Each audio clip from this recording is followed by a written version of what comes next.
Hi, this is Jason from Horrific Nightmares, and welcome to another edition of Wild Eye Wednesday. Now today I'm going to be taking a look at the film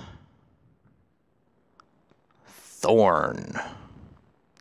But before I get into my review, I wanted to take the time to thank Wild Eye for sending me this copy to review for you guys.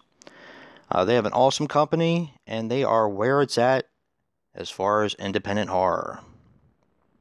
Now I'm going to leave the links to their official website and their YouTube channel in the description box below. Definitely check them out. Now, Thorn is a 2016 film which runs approximately 98 minutes, and it's also known as Legacy of Thorn. Now, it's written, produced, and directed by M.J. Dixon, who was responsible for a lot of horror shorts. But he did do some feature films too, some of which are Slasher House, Parts 1 and 2, and that actually does come into play later on in this film. Cleaver, Rise of the Killer Clown, and apparently this has a sequel that has already been completed or is in the works now called Mask of Thorn. Now this stars Jade Wallace as Jessica Lawrence, Paris Rivers as Eric Jones, Craig Canning as Clark Burns, and Jane Hasselhurst as Alice King. And they're basically the four main characters. Now, I thought this movie had a really cool concept, and I'm going to give you a brief synopsis. Basically, on leap year, which is every 4 years, on February 29th, Thorn comes back to claim teenage lives as a sacrifice. So this is kind of like a supernatural slasher. And when the 29th is over, he disappears, literally, with a bolt of lightning and just gone just like that. You do find out later in the movie why he keeps coming back on February 29th. One of the girls, Jessica Lawrence, played by Jade Wallace, is actually, her birthday is on the 29th.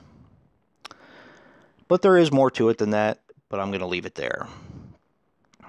This is what I would consider a supernatural slasher, and it has a really, really awesome concept. And I've always wondered why more movies didn't kind of take place on leap year or something like that, because it's kind of an odd thing for our calendar because it gives us an extra day out of the year.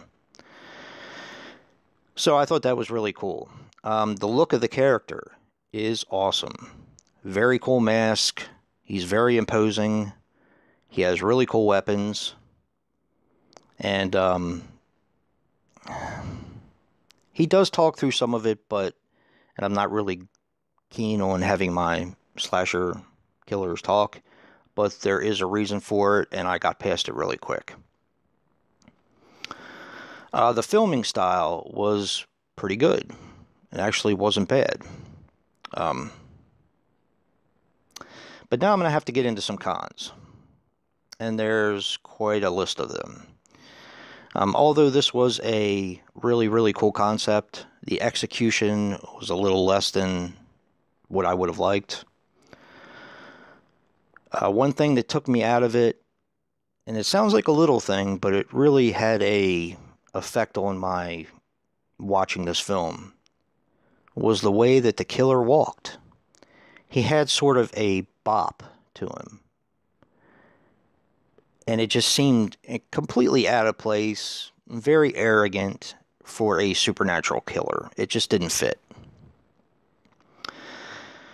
Of course, we have our typical B-movie dreadful acting. Some characters pulled it off a little bit better, than others. But, you know, I can kind of get by that most of the time. The thing that took me out of the film the most, I would say, was the constant back and forth between time. This takes place in 1992, I believe. I'm not sure when this actually takes place, but maybe it's 2012. I can't remember. But that's when the present time is. And it also jumps back and forth between 2012 and 2008, which is, of course, 4 years. And it gives a lot of past as to how all of this got started, why the killer's after them. The kind of fleshes out some of the other characters in the story, which is fine. I enjoyed all of that. But the problem was the way they did it, you really couldn't tell that, you know, it was going back and forth in some of it, and it left you a little confused, or at least it left me a little confused. Now, if you can see on the back, this is the monster or the slasher or killer, whatever you want to say about it. He is really cool, but like I said, the walk just kind of killed it for me. The main girl, Jade Wallace, kind of comes off like a prostitute a little bit. Just by the clothes that she wears, it's kind of silly for her to be wearing the clothes that she's wearing in this film, and you can kind of get a look at her in the back. I didn't really think that was appropriate, and I don't know why it bothered me, but it did. Of course, she's not a prostitute, but yeah.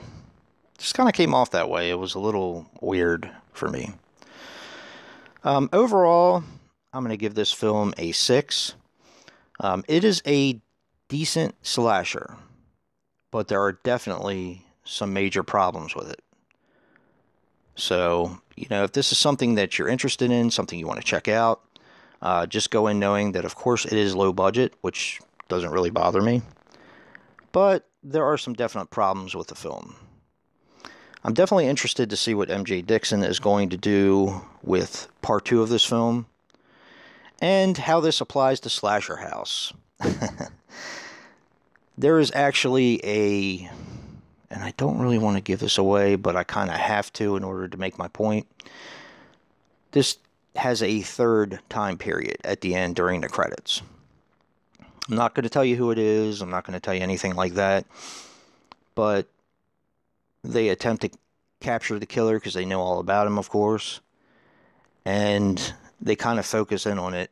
The guys have really cool uniforms, and they're tagged the Slasher House. So, of course, that has something to do with it.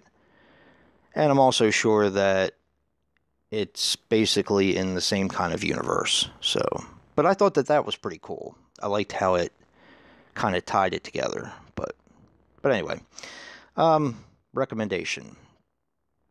If you're a slasher completist, you're probably going to want to see this. If you do like supernatural slashers, this one has a really, really cool premise, but just know what you're getting yourself into. But I wanted to take the time again to thank Wild Eye for sending me this copy to review for you guys. And if you like what you see in here, hit that like button and subscribe. And until next time, peace.